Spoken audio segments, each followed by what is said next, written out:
Wiels de spelers van PSV de klaarkamer op ziekje staan die van Heerenveen nog op het veld voor een ereronde. Je winnen dan ook net alle jaren van de regerend landskampioen. De laatste keer dat Heerenveen te sterk wie van PSV in eigen stadion, dat wie in februari 2004. Petter Hansson kopt dan 3 minuten voor de eind de win de 3-2 in de touwen. Lef tonen en door te voetballen, dan is het de grif mogelijkheden om dit PSV te verslaan. Dat is de tactiek van trainer Gert-Jan Verbeek. En een van de spelers die dat goed begrepen heeft, dat is Roy Berends. De jonge Brabander had nog een jaar bij PSV onder contract staan en is een constante pleeg van zijn voormalig werkjouwer. Ja, we spelen gewoon ons eigen spel en dat is het enige waar je PSV op kunt slachten. En dat hebben we vandaag gedaan. Ja, dat wist jij, hè? Want ik bedoel, jij hebt 9 jaar bij PSV gevoetbald.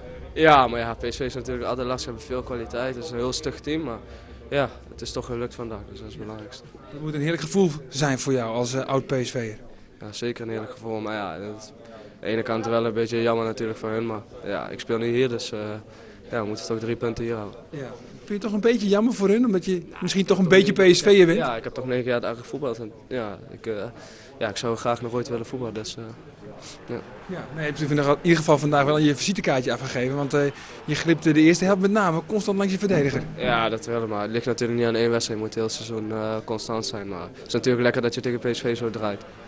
Heerenveen is dominant, maar toch is het PSV dat op vastsprong komt. Nee, 29 minuten.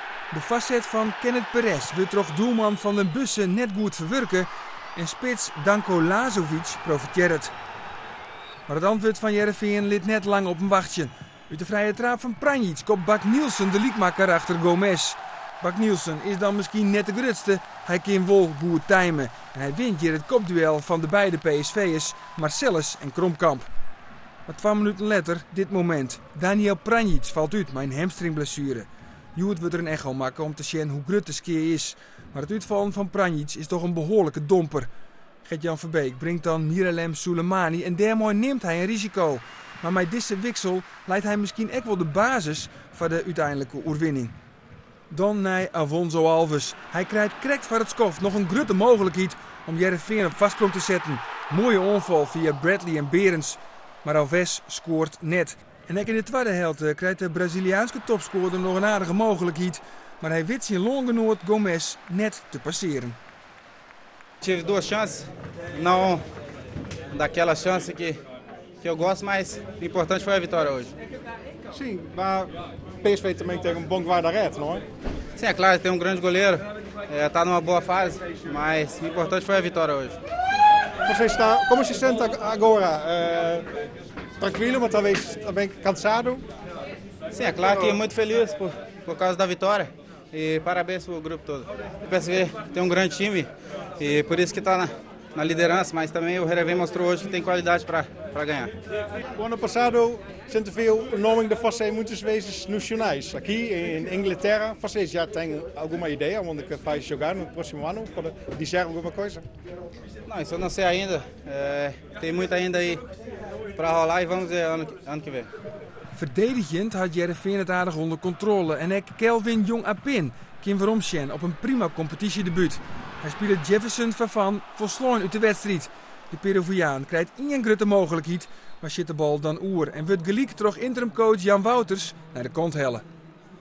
Hij heeft 70 minuten is hij niet aan de bal gekomen en dan krijgt hij ineens een kans. Ja, dit is voor een spits niet prettig als hij diep in de tweede helft voor het eerste scoringspositie komt. Ja, dan zie je dat hij niet scherp is en hij schiet hem over. Ja. Want je had hem eigenlijk in je zak, hè? Ik had hem prima in mijn zak, ja. Heb je nou je kans gepakt?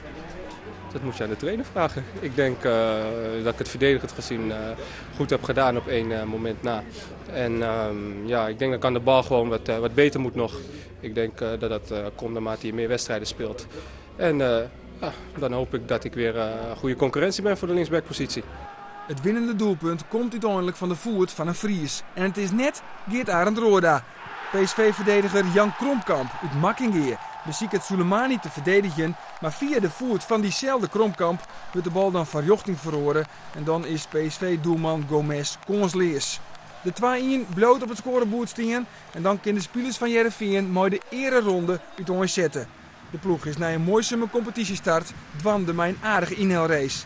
Hij 4 overwinningen op Riegen zit Heerenveen weer op een plak dat rjocht jouwt op Europees voetbal.